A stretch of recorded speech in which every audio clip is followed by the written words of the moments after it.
Hello everybody.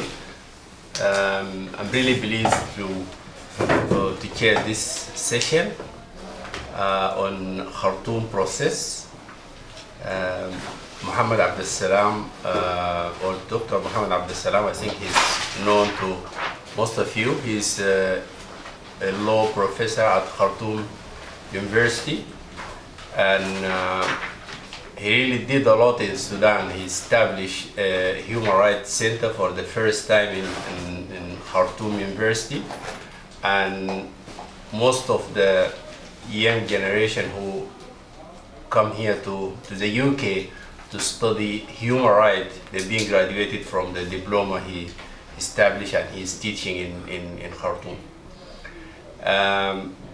I think we will introduce Lutz later. When he comes, he will be the second speaker. He's also known to most of you. He's teaching international law at SOAS. The topic of today's Khartoum process, I think is very interesting for the Sudanese to know about what's Khartoum process, the countries that involve on this process, and how it will affect the people who coming through Sudan, the migrants, and how it will violate the right of those people to be free to move, to have their right to get asylum processed and respected.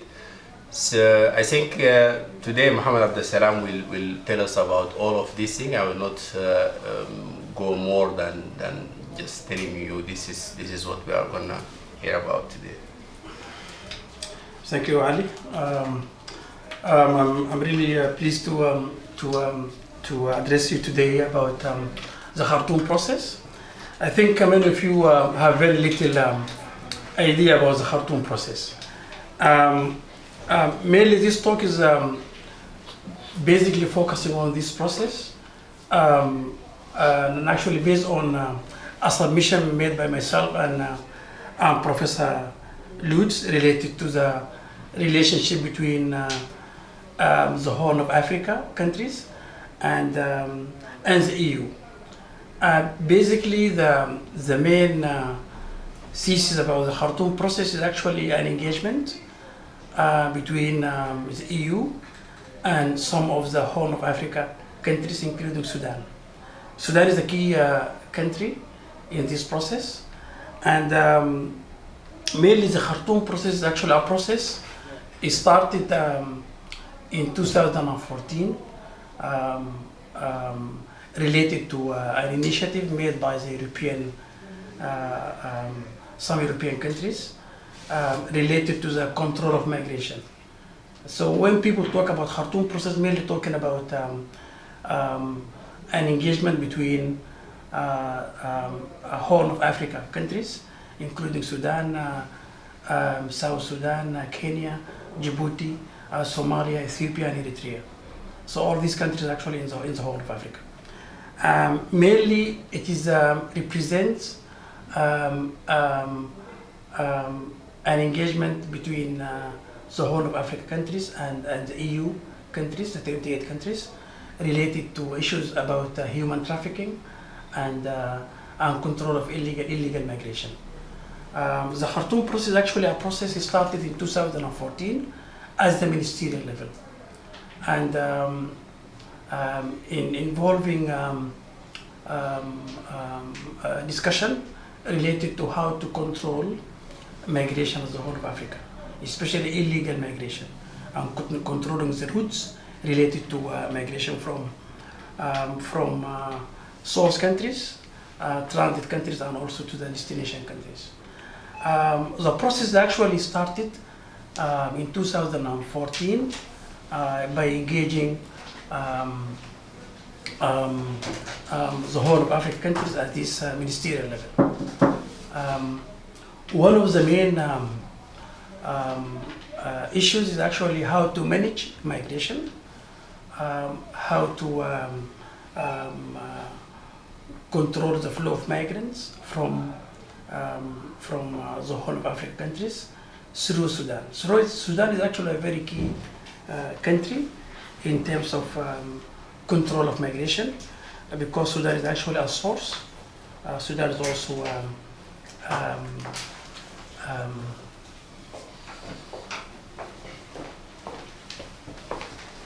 a destination, and Sudan is also regarded as a country where it represents a key route which actually involves the movement of migrants through Sudan. Actually, I will start by providing some statistics related to why the Khartoum process is actually mainly focusing on Khartoum as a key migration route. Sudan is actually a country of origin, a country of transit, and a destination country, especially with regard to mixed migration flow.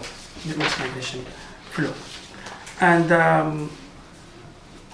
if in terms of statistics, when we talk about migration in the whole of Africa, we find that there is about 2,739,000 actually are refugees, and these were actually applied for or resided in the whole of African countries. And according to statistics, actually there is an increase about 27% of those who are actually staying in the whole of Africa, which is actually in 2014. There's also another increase, 5% in 2015. And this actually makes countries in the whole is actually the main recipients of migration in the African continent, especially in the Horn of Africa. Somalia, Sudan, and South Sudan, and Eritrea are actually among the 10 major source countries of refugee worldwide. And this is very stark statistics. Ethiopia, Kenya, and South Sudan, and actually among the 10 major refugees hosting countries. So in terms of statistics, Sudan is actually a very key country in terms of receiving what we call it mixed migration. When we talk about the Khartoum process, mainly here, it is actually the European Union, in terms of its policies, responded to the phenomena of migration through contracting and through engaging with some countries at the bilateral level and also at the multilateral level. For example, some European countries, in order to control the flow of migration, historically actually signed some bilateral agreements in order to control the flow of migration. And this actually indicates that the engagement between EU countries and the whole of African countries is actually about what I call it extraterritorial control. Actually, to keep migrants in the Horn through different processes and different agreements. Khartoum process is actually one of the agreements, which mainly designed to stop the flow of migration into the Horn of Africa. For example, Sudan signed a bilateral agreement with Italy in order to control the flow of migrants. Those are actually crossing the Mediterranean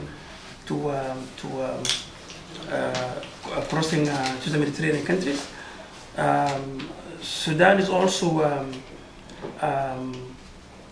became a key country in terms of playing a big role in terms of controlling migration. When we talk about Khartoum process, mainly, as the Khartoum process actually started in November 2014, It is actually initiated by the EU and Horn of Africa migration, what they call it, EU and Horn of Africa migration route.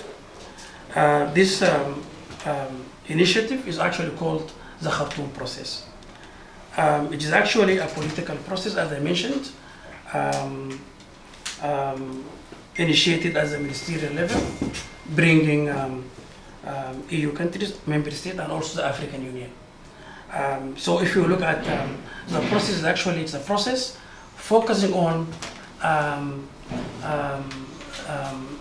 the EU as a ministerial level, and also the EU as an organization. The Khartoum process actually aims to undertake, according to the terms of the process, is actually to undertake concrete actions to prevent and tackle the challenge of human trafficking and smuggling of migrants between the Horn of Africa and Europe, and also in a spirit of cooperation between two countries. The process also was actually started in Rome, followed by a summit called the Valletta Summit in 2015. And actually the Valletta Summit mainly adopted a plan of action. A plan of action is actually to design certain policies, certain actions in order to implement certain projects and certain initiatives. And there is also a trust fund, what you call it, the Emergency Trust Fund for Africa. This is actually a trust fund in order to implement certain projects, especially related to border management and border control. There is some concerns about the Khartoum process. Mainly, it's actually a process designed to, as I indicated earlier, to control the flow of migration in the Horn of Africa. And there's a lot of questions about the process itself. Especially Sudan became, and other countries in the Horn became like partners in this process. And there's a lot of questions raised about to what extent engagement of regimes like Sudan, like Eritrea, and also other countries in the region could actually play a good role in terms of effectively controlling migration, but at the same time respecting human rights in the region. And these are actually one of the main concerns related to the Khartoum process, because when we look at the root causes of migration, is actually created by repressive regimes in the region, especially the phenomenon of massive displacement, issues related to international criminality, related to abuse of human rights committed by repressive regimes, issues related to humanitarian crisis, armed conflicts. All these are issues actually created by the regimes in the region. So in terms of engagement, the process is actually very flawed, in the sense that there's a lot of questions about whether the approach related to the Khartoum process could be a viable approach. And there is also other issues related to the Khartoum process, although focuses on issues related to development, addressing issues related to poverty, human rights, but mainly the process is actually focusing on the control of migration. And this is very clear in terms of the projects applied since the signing of the Khartoum process, in terms of border management control, in terms of capacity building for law enforcement agencies in Sudan, like the police, prosecution, and the judiciary. And there is the fundamental question about to what extent migrants could be protected in the context where you have repressive repressive governments who are actually the main cause for migration. And this actually questions the human rights policy applied by the European Union in terms of that any control of migration should actually respect and take into consideration issues related to human rights protection. And one of the main issues related to the Khartoum process is actually adopted in 2000, even before the Khartoum process in 2011, what is called the GAMM, which is the global approach to migration and mobility. And this is approach adopted in 2011 by the European countries related to their policies related to migration. One of the main policies is actually to look at, first of all, to create legal avenues for legal mobility for migrants, also preventing irregular migration through irregular means, and also combating human trafficking. And one of the main pillars also to adopt an international protection policy related to the combating human trafficking, and also maximization of development in the region in order to reduce the phenomena of migration. And the GMM actually created, or actually behind the main philosophy of the Khartoum process. I need to refer to mention that the Khartoum process is actually based on another process called the Morocco process applied in West Africa, related to control of the flow of migration. So all these processes actually mainly focus on migration control. And what actually I refer to in the paper with Lutz is actually, this is an extraterritorial control of migration to the region, like outsourcing migration to said countries in Africa, in the whole of Africa, in order to control the flow of migration. But there is a lot of, as I mentioned, there is a lot of issues need to be tackled in terms of protection of human rights, and also in terms of rule of law. There are some issues I will leave it to Lutz, but later when he actually speaks about the process. And but I will focus on Sudan with regard to what extent the process actually could be a viable process, and it is actually to what extent Sudan, how it played a very effective role in terms of control of migration in the region. And if you look at the Sudanese context since 2014, there are actually a lot of laws enacted in 2014. A human trafficking act enacted by the parliament in order to actually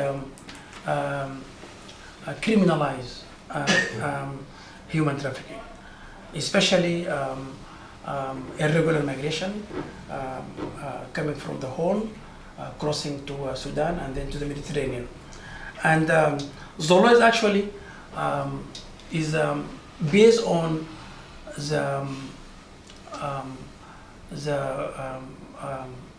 a protocol also adopted by Sudan, actually the Palermo Protocol, which is actually incorporated as part of the legal framework. Sudan also changed, it is a Refugee Act, Asylum Act, which actually the first act is 1974. Sudan changed or introduced a new law in 2015 for refugee protection, and also regulating asylum issues in terms of asylum protection, in terms of acceptance of refugees, in terms of also screening of migrants. Sudan also adopted in 2015, or amended, it is Immigration and Nationality Law, in order to also give effect to the Khartoum process in terms in terms of the control of migration.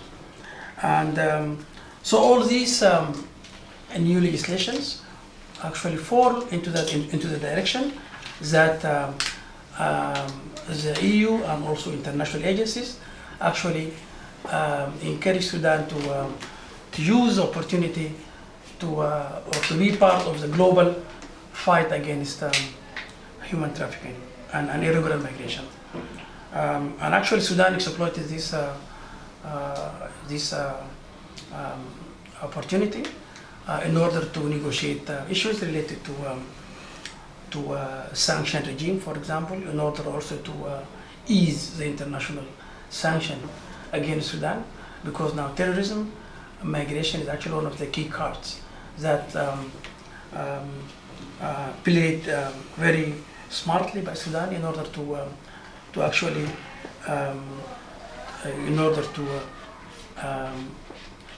enhance its relations with the European countries, and actually succeeded in many respects, especially in terms of the engagement at the European level. And this is actually also affected cooperation between Sudan and also other international agencies in terms of training for law enforcement agencies, capacity building projects for border control and border management.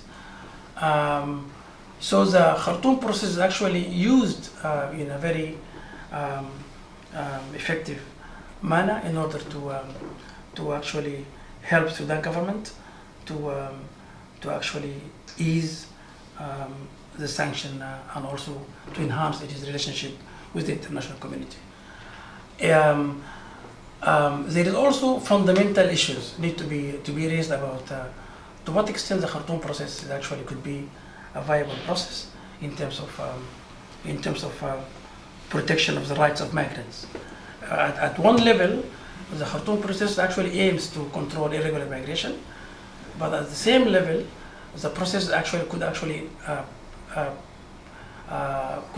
result in harming and also affecting the rights of migrants in terms of refugee protection, in terms of those are actually crossing the international borders, need to be protected according to the Refugee Convention 1951. And there is a lot of issues related to how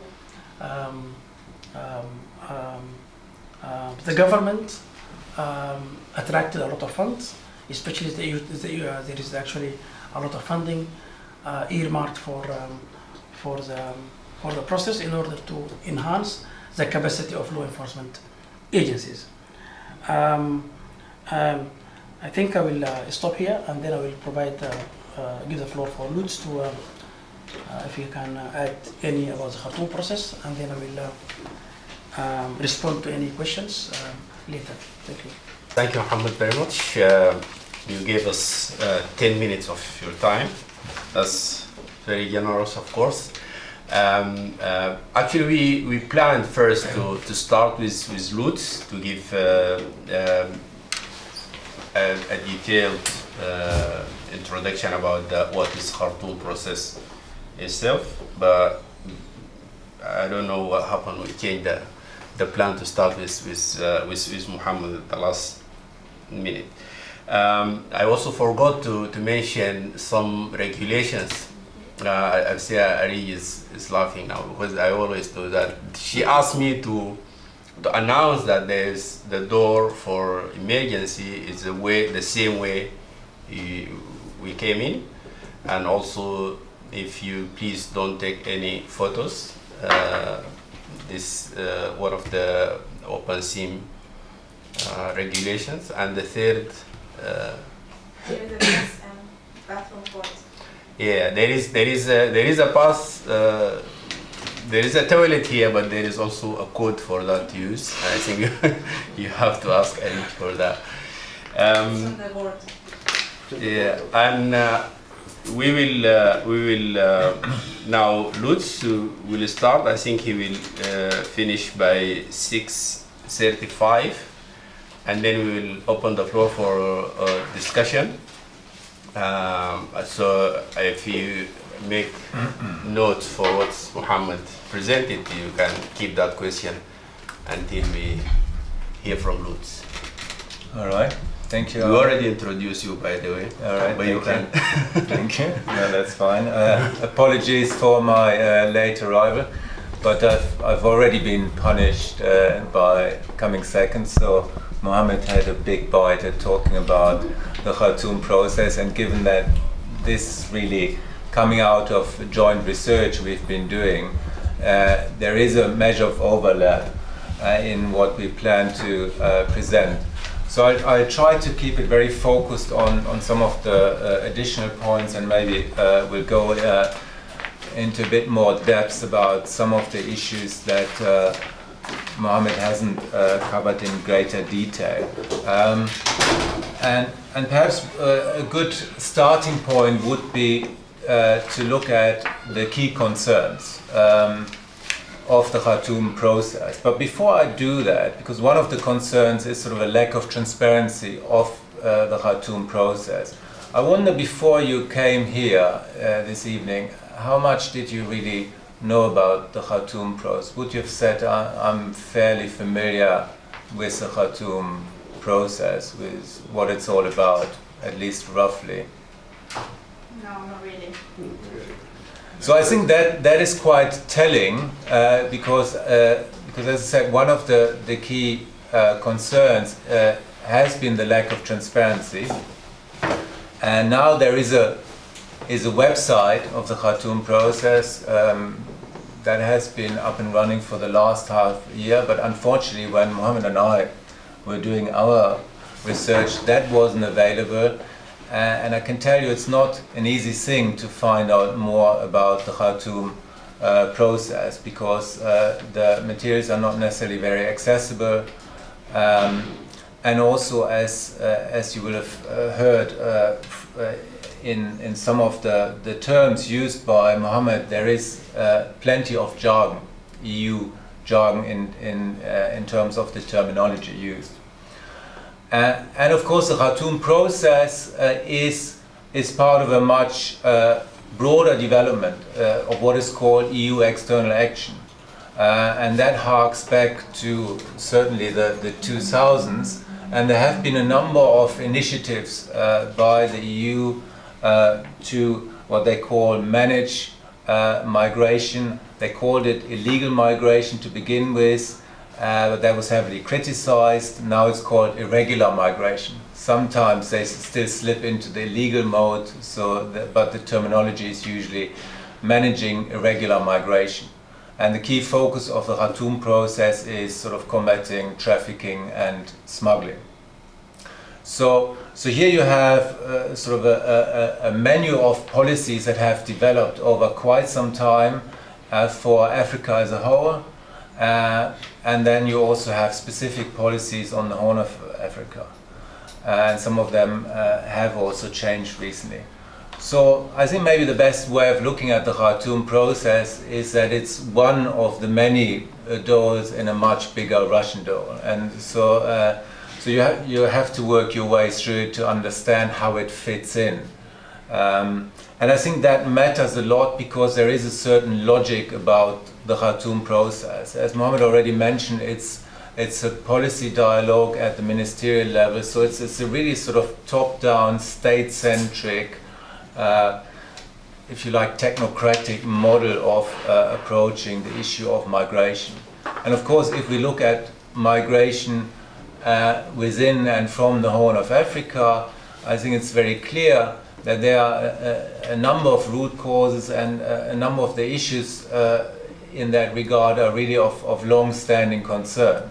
And you have the whole range of issues, from human rights violations, conflict, underdevelopment, you name it. And I think that is very important to keep in mind, because if you then look at how it's framed in the Khartoum process itself, it becomes a very different thing.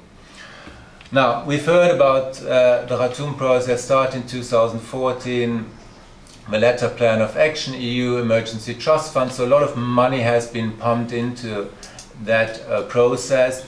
And I will focus a bit on the first phase, which is called the Better Migration Management, which is sort of run now by the GIZ, which is a German development agency, which has 4 key components. That is building the capacity in the legislative and institutional field, enforcement capacity, information campaigns, and assistance. So that is sort of at present what is happening. That's the first phase.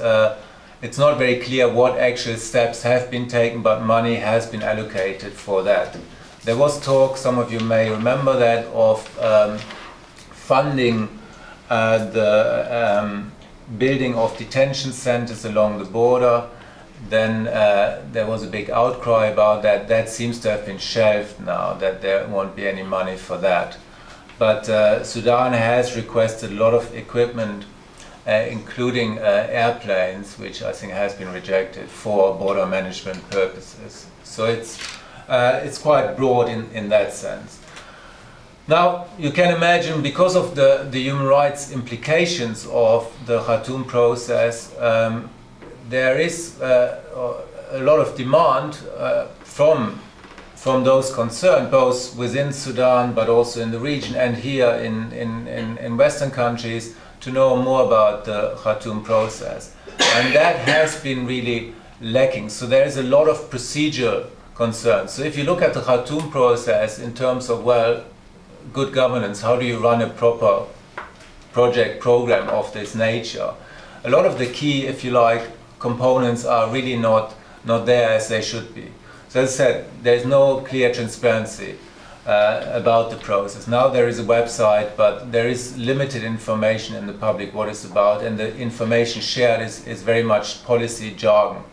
Also the minutes of meetings and the rest of it are not necessarily publicly available. Then there is a lack of participation, and that goes obviously for the communities concerned in Sudan itself, which haven't been consulted in the process because it's sort of a ministerial process. But it also goes for politicians in all the countries concerned. Well, in the Horn of Africa countries, you would think maybe because of the absence of proper democratic systems in a number of countries that would be expected, but you also have it here in Western countries. And I've spoken to UK parliamentarians who've been very upset about this lack of proper debate of what the Khartoum process is about. And the European Parliament actually adopted a resolution October last year, which was highly critical also of that it sort of bypassed the political democratic process, and that they weren't well informed about what the Khartoum process is about. Some of you may have heard about a recent inquiry by the All-Party Parliamentary Group for Sudan and South Sudan, or may have even submitted submissions on that. It was an inquiry on the future of UK-Sudan relations, and this is also highly critical of the UK's role in the Khartoum process. And perhaps the last thing to mention is also that the Khartoum process as it developed wasn't really based on prior research, in the sense that having an assessment of what the key issues are and the needs of people on the ground, sort of a rights assessment.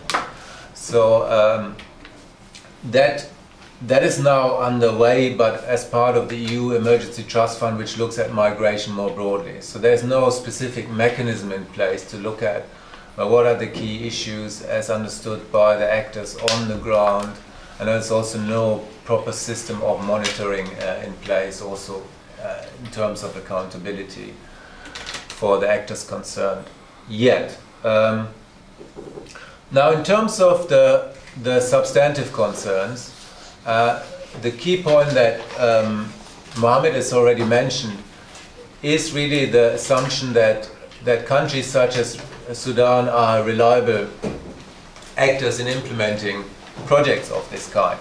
But I think the logic is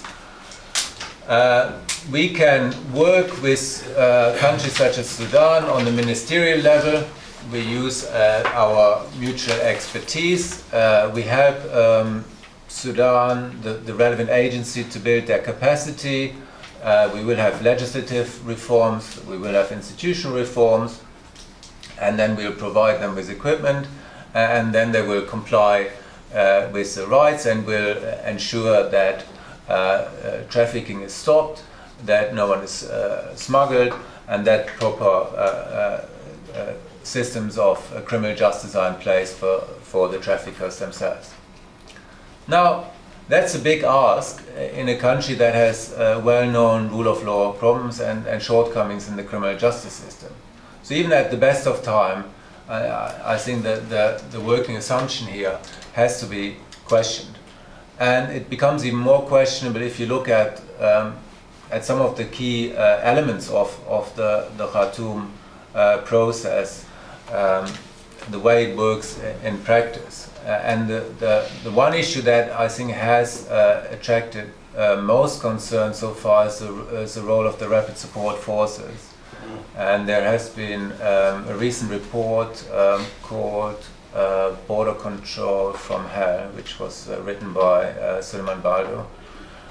So that really focused on that aspect very closely, and that already shows you how flawed that assumption will be in practice, because one of the things that happened is that the Rapid Support Force had claimed that they rounded up a number of migrants at the northern border and claimed this as a success, and asked the EU to provide more funding, saying that the EU has been supportive of this, and the EU then had to publicly backtrack and said, no, we didn't fund this particular aspect. So that was quite an embarrassing episode. But of course, if you have the Rapid Support Force as one of the main agencies, then I think human rights violations have to be expected. And there have been several incidents of violations where people were sent back to the country of origin in violation of international refugee law, where they would have had the right to have refugee status. So that is one of the key concerns. And another human rights concern is, of course, that the EU and the member states may prioritize migration control over human rights concerns, in the sense that where there are other issues about Sudan's human rights record, they may not be raised as vigorously as they would otherwise be. So there is that issue, and I'll come back to that when talking about sort of the coherence of the policy. And I think one of the problems, of course, with treating countries such as Sudan as a reliable partner is that they also still, by virtue of their policy, continue to produce refugees. So there is a schizophrenic element in the whole scheme. If you have, it's almost like, yes, we know that Sudan still has policies and practices in place that violate human rights, that have conflict, but we can somehow separate that and still actively combat trafficking and smuggling. So that is a key issue. And one of the things also that has not been fully addressed is the role of Sudan in the trafficking itself, because there have been a number of reports about collusion by Sudanese force in the trafficking. So these are key concerns about the human rights dimension, and I think without more thoroughgoing reforms, then that is a fundamental flaw in the Khartoum process, because you need to have a functioning rule of law system in place if you want Sudan to become a truly reliable partner, because one of the principles underpinning the Khartoum process is respect for the rights of migrants and refugees. So, and the way it's been handled so far really raises serious questions about that. Now, another issue that is part of the broader engagement of the EU on Africa now, and also as part of the Khartoum process, is to help countries build sort of resilience for refugees so that they can be hosted, and then to support development projects. And the underlying assumption there is that the more development, the less likelihood for people to leave their countries. I mean, but that in the literature on migration, that connection is not necessarily made out, because often it's sort of an increase in development that also prompts people to look for more. So it's not necessarily that more development means people are less likely to move. But one of the other issues is, of course, if you have development without respect for human rights and good governance, then you do not really address the root causes of what the conflict is. So I think that the way the EU has portrayed what the key problems are in the Horn of Africa is also somewhat misguided, because most of the documents, they sort of tiptoe around it. They say there are issues of governance, but you know, there's never sort of agency in the sense, well, who's responsible for what are the key concerns are? Well, it's your partners, actually. So again, you can't escape that sort of logic of the process. And one of the other issues is here, is very specific component of what they're doing now is to have more information campaigns through the government.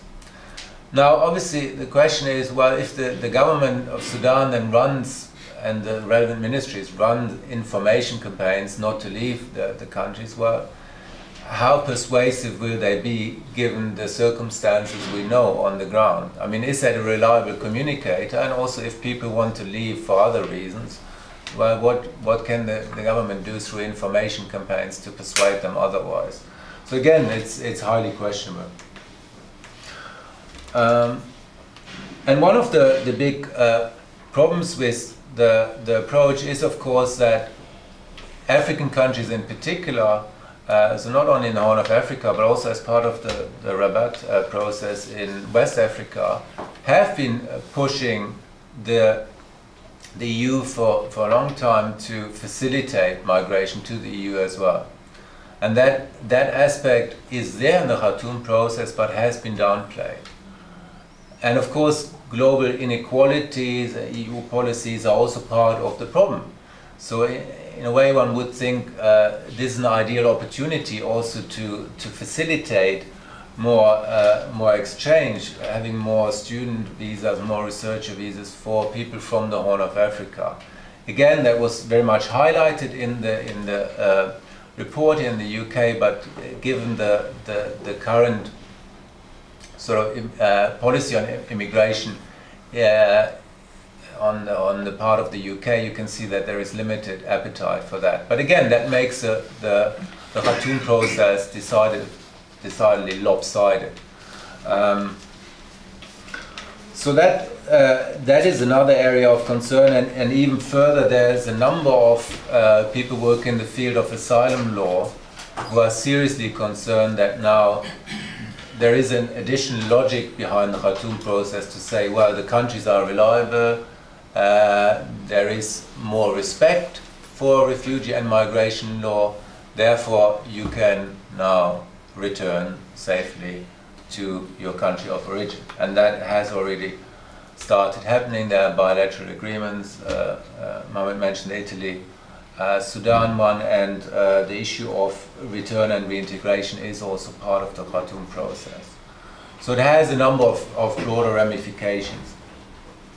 Now for the EU as a whole, I've already touched upon that. I think one of the key issues is the coherence of their external policy. Because if you look at the relevant treaties, it says respect for the rule of law, respect for human rights, respect for democracy, respect for all these things. But then, obviously, if that should govern and guide your external action, you really have to ask how the two go together in the implementation of the Khartoum process. And one other aspect is also that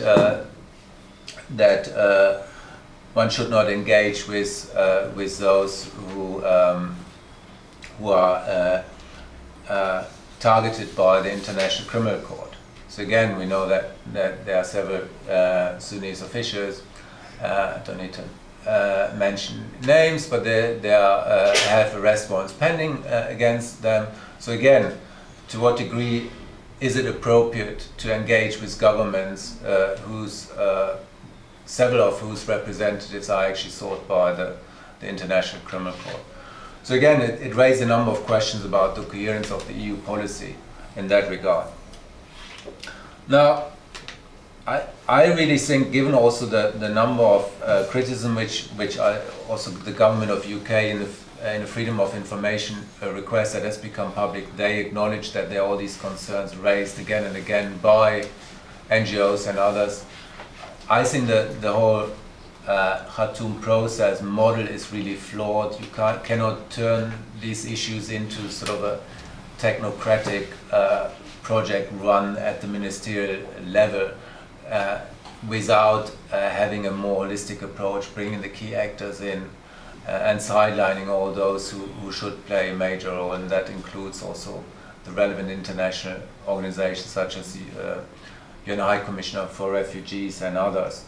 So I think it's very clear that changes would be needed, and quite drastic changes, so that human rights should play a major role in the project as a priority concern, so that any legislative and institutional reforms you're talking about go beyond migration and refugee law, but are much broader as far as sort of rule of law is concerned, to look at the overall policy coherence of migration management with other areas of policy that addresses actual root causes, issue of transparency, participation, to build that in. And I'm not talking about token participation, but actually sort of that you have a role for key actors, so that actually also those who live in the most concerned areas have their representatives have a say, such as in East Sudan. Then to have benchmarks on implementation, so that it's very clear what the guiding principles are, again using rights protection and have proper monitoring in place. This is all very basic stuff for any project with a human rights component, but at present all of that is lacking, including sort of an annual review of progress of the Khartoum process. So I mean, the question is whether you can have all of that, whether you can implement all of that, and then still satisfy the broader policy objective of the actors concerned. But I doubt it. I think it's fundamentally flawed, the Khartoum process. But I won't need more than 1 minute, yeah. But I think that is a challenge now for the actors, because that's the battleground. I think the architects of the Khartoum process, I guess, want to keep it as much in the mode of how they've done things, in a very sort of rather secretive, executive manner, whereas others are now increasingly challenging the Khartoum process, saying you need to do X, Y, and Z, the various things I've mentioned. And I think that is the challenge, but also I think that is the role for all of us, to really scrutinize it closely and to demand further information and to raise concerns. And obviously we haven't really discussed in much detail the Sudanese dimension, but I think there is a lot of scope for Sudanese civil society now to very closely monitor what is happening on the ground in terms of implementation. Does it lead to further militarization of the borders? Really to do sort of something that like Suleiman Baldo's done in his report, and to focus very closely on the Khartoum process. So we almost need like a sort of Khartoum process monitoring project where you have people in Sudan, but of course also with the help of the diaspora and human rights organization, to keep a very close eye on developments there, because I think it's a very worrying development that also speaks to, I think, broader developments in international politics, where really sort of state sovereignty and authoritarian models of doing things become much more prominent. And as long as the end is justified, no one then seems to care much about the means. Thank you very much, Lutz, for the detailed information and the very interesting presentation. I think this topic is really interesting for us as Sudanese, because most of us are refugees ourselves, and we came here, and we've seen the treatment, and we can compare the treatment we've seen in Sudan, how the refugees from the neighboring countries, how they've been treated. So it's that's why I think we have every individual here in the UK or in Sudan, they have to think twice about this kind of treatment we've seen and we witnessed, and to compare it with the treatment and the right we are enjoying here in the UK. I will mention the key point addressed by Mohamed, like the controlling of illegal migration. This is the main idea. The EU, they would like to control the illegal immigration. Look at the illegal immigration, and also the question of the protection of the migrant in Sudan. This is because Sudan is one of the key implementers of this agreement. So we can also think about how, to what extent those people will be protected. And we've seen also the bilateral agreement. There is many people have been returning to Sudan, like group of people, they've been just put in plane and they took them back to Sudan. And also what Mohamed mentioned as a concern, that is it really addressing the root causes of this exodus from Africa to Europe. And also he said Sudan played this role very well because it want, Mohamed put it politely, that because they want to enhance their engagement with the EU. And I think the main point, if I can also summarize what Lutz discussed, it, that the issue of the lack of transparency, and there is website, and I've heard also it will not provide, it's not providing much information, this website for the Khartoum process, and the terminology, which is also one of the, I don't know, when you say there is this one of the issues, is it what barriers is it creating barriers or for the ordinary people to understand it, or I think you have it will be nice if you later you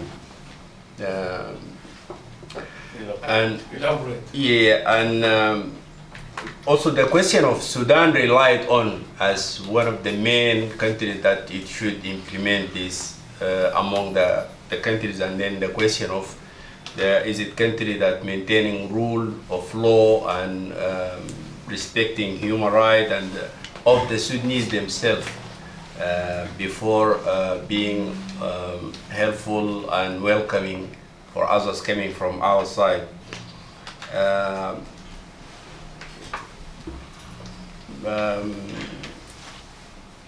Also the use of rapid support force. I think when people hear about this in like very nice English name, it sounds different for the Sudanese. What is the rapid support force, and who is Hemeti, and how they've been promoted through this dilemma until he became someone known for the world. And also I think now Sudan is also being a very good service provider for the international community, that they are fighting everywhere. So this is also the same rapid support force that being used there. I will leave the other the remaining points for you to just to think about it and to address these questions to the panel. The good news that we will have break now. So, and then we will start after 10 minutes. So you are free to go. Coffee or tea, so